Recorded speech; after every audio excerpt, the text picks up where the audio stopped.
Bueno, vamos a hablar un poquito de mecanismo de generación de la vigilia del sueño y ahora nos vamos a referir al tálamo y la corteza. Entonces, ¿qué cosas pasan al pasar de la vigilia del sueño? ¿Qué cambios ocurren? Primero, como sabemos, un cambio en la función cognitiva, ¿no? Por un lado, el sueño lento, estamos relativamente inconscientes, no sabemos lo que está pasando, si nos despiertan, estamos como perdidos. O sea, es muy parecido al sueño lento, el sueño lento profundo sobre todo, a lo que pasaría en una anestesia general, ¿no? Tenemos una pérdida de conciencia del mundo exterior. Por otro lado, tenemos el sueño REM, donde están los ensueños, como vamos a ver ahora. Y las funciones cognitivas están muy relacionadas a la actividad del sistema tálamo-cortical. También cambia la actividad motora, cambia la actividad respiratoria, cambia la actividad autonómica y endócrina. Y cambiando la actividad autonómica y endócrina, cambia la función visceral. Los distintos sistemas periféricos cambian al pasar de la vigilia del sueño. Bien. Recordando un poco, durante la vigilia tenemos un EEG desincronizado, es decir, hay una alta frecuencia y una baja amplitud. Durante el sueño lento o sueño no REM, en cambio, hay una gran amplitud del EEG, una baja frecuencia, y están los usos de sueño. De vuelta acá la función cognitiva en sueño no REM es muy escasa. Especialmente en sueño lento profundo, es decir, no hay ensueños, uno no está soñando en sueño lento profundo. En cambio, en sueño REM, donde se sueña, si nos despiertan decimos que estamos soñando, hay una gran actividad cortical, el eje está activado, muy parecido a lo que ocurre en la vigilia.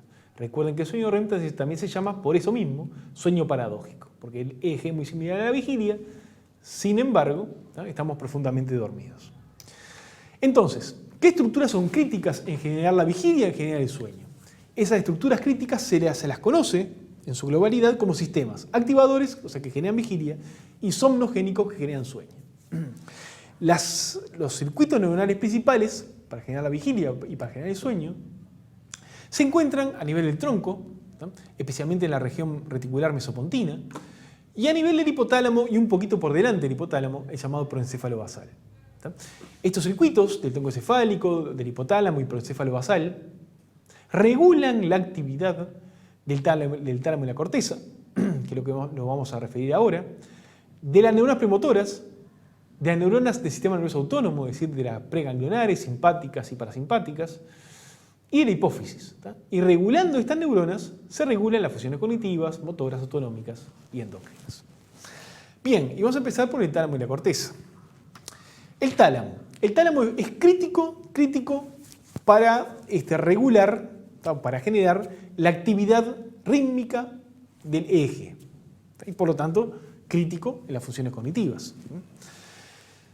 Bien,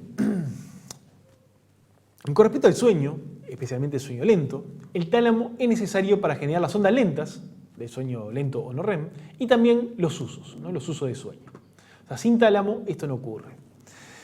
Y eso se puede ver, ¿no?, estudiando qué pasa en una patología muy rara, que es el insomnio familiar fatal. Muy rara, pero muy impresionante. En estos pacientes, cuando empiezan a desarrollar la sintomatología, ¿no?, estos pacientes no pueden conciliar el sueño.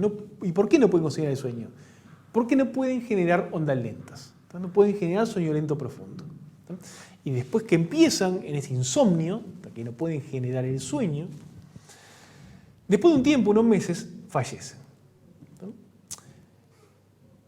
Y fíjense en esta imagenología funcional, estas imagenologías funcionales, ¿no?, de un paciente, de una persona normal, ¿no?, y de dos casos de pacientes con insomnio familiar fatal.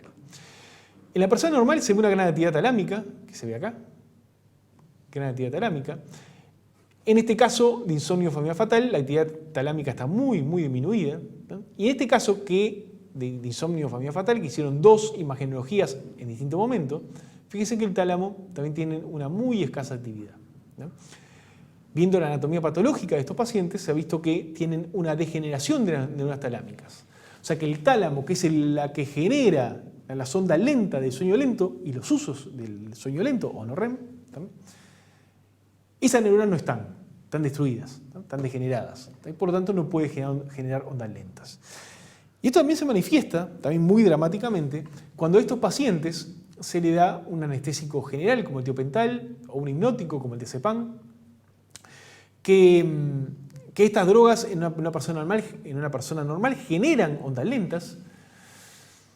Y fíjense, acá está el EEG antes del tiopental, se le da el tiopental intravenoso y casi no hay ondas lentas. Lo mismo, este es el registro antes del diazepam, se le da diazepam y no se generan ondas lentas. O sea que estos pacientes tienen incapacidad de generar ondas lentas, tampoco generan uso de sueño y por lo tanto no pueden conciliar el sueño. No pueden conciliar el sueño y eso es fatal para ellos.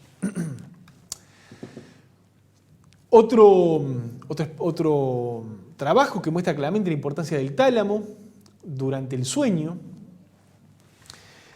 es este trabajo que hicieron en imagenología funcionales y se ve las zonas que más se inhiben durante sueño lento profundo.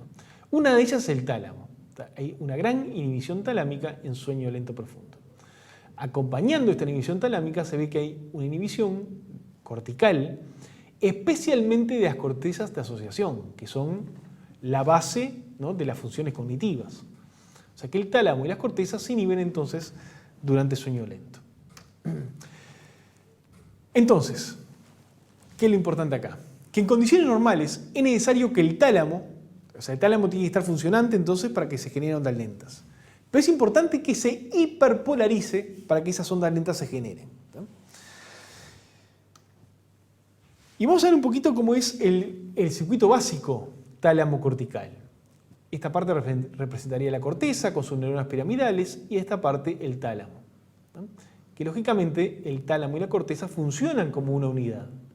Estas son neuronas tálamo corticales que del tálamo proyectan la corteza, neuronas glutamatérgicas excitatorias, ¿no?, acá en verde. También proyectan a este grupo neuronal. Estas neuronas reticulares están en el núcleo reticular talámico. Este núcleo reticular talámico rodea el tálamo. Y son todas interneuronas GABAérgicas. Fíjense que reciben conexión excitatoria de la tálamo cortical y hacen un feedback inhibitorio a estas mismas neuronas. También reciben de neuronas piramidales que proyectan tanto a la reticular como a la tálamo cortical. Este es el circuito básico. Pero estas neuronas talámicas son bien interesantes. Son muy reactivas a pequeños cambios de potencial de membrana. Vamos a ver la tálamo cortical. Esto es un registro intracelular in vivo de estas neuronas tálamo corticales. Y fíjense lo que pasa cuando estas neuronas, este es un ejemplo de una tálamo cortical, cuando esta neurona tálamo cortical se hiperpolariza. Se hiperpolariza y empieza a funcionar en el llamado modo oscilatorio. Empieza a oscilar. Esto está determinado por sus características de membrana, es decir, por los canales de voltaje dependiente que esta membrana tiene. Acá se generan potenciales de calcio, donde se montan potenciales de acción de sodio. Y esta oscilación es una frecuencia lenta, ¿no?, a la frecuencia delta, es decir, de 0,5 a 2 ciclos por segundo, que es la frecuencia de las ondas lentas del sueño lento, ¿no?, del sueño no REM.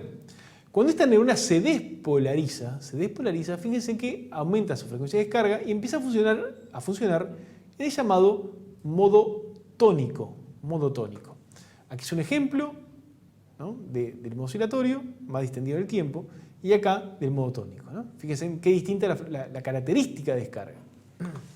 Cuando se vuelve a hiperpolarizar, vuelve a funcionar en modo oscilatorio. ¿Cuándo está en modo tónico? Normalmente estas neuronas tálamo-corticales están en modo tónico durante la vigilia del sueño REM, cuando el EEG está muy activo, está desincronizado. ¿Cuándo está en modo oscilatorio? En sueño no REM, en sueño lento. O sea que cuando las neuronas tálamo-corticales se hiperpolarizan, empiezan a oscilar a las ondas lentas y cuando se despolariza, empieza a funcionar de modo tónico. ¿Quién la despolariza? La despolarizan los sistemas activadores que vamos a ver en otra sección, ¿no? Los sistemas activadores. Los sistemas activadores estimulan, despolarizan las tálamo-corticales. Y eso ocurre en la vigilia, donde están todos los sistemas activos, los sistemas activadores activos, y también en sueño REM, donde parte de estos sistemas activadores también están activos, especialmente las neuronas colinérgicas, ¿no? Estos sistemas despolarizan las tálamo-corticales, ¿no?, y la hacen funcionar en modo tónico, ¿no?, despolarizando, ¿no?, estas neuronas y activando el EEG. En cambio, durante el sueño lento, los sistemas activadores se inhiben, dejan de despolarizar las tálamo-corticales Estas se hiperpolarizan, por lo tanto, se hiperpolarizan y empiezan a funcionar de modo oscilatorio. Este modo oscilatorio se transmite a la corteza, a su vez, estas que pueden proyectar a muchas neuronas corticales, algunas de estas, ¿no? Sincronizan grandes grupos de neuronas corticales piramidales, ¿no? Y obtenemos, si uno mide o uno registra el EEG, obtenemos las ondas lentas del EEG. Entonces, ¿qué es lo importante para recordar acá? Durante el sueño lento, las neuronas tálamo-corticales se hiperpolarizan y comienzan a descargar a frecuencia lenta, ¿tá? De 0,5 a 2 Hz. Estas neuronas proyectan a la corteza y sincronizan grandes grupos neuronales. A su vez, y bien importante, dado que estas neuronas están hiperpolarizadas, ¿no?, existe un bloqueo sensorial a nivel talámico. Acuérdense que todos los sistemas sensoriales, menos el olfativo, pasan por el tálamo antes de llegar a la corteza. Entonces, en sueño lento, si viene un estímulo auditivo, por ejemplo, y llega al tálamo, encuentra a las neuronas que del tálamo proyectan a la corteza hiperpolarizadas. Y por lo tanto, esa información sensorial auditiva no va a llegar a la corteza y no vamos a ser conscientes de esa información que está llegando. ¿Qué pasa durante la vigilia de sueño REM? Las neuronas tálamo-corticales se despolarizan, ¿no?, se despolarizan porque son estimuladas por los sistemas activadores, y la información sensorial es transmitida fielmente a través del tálamo. Escuchamos, ¿no?, somos conscientes de un sonido, pues esa información, entre otras cosas, pasa por el tálamo y llega a la corteza. Muchas gracias.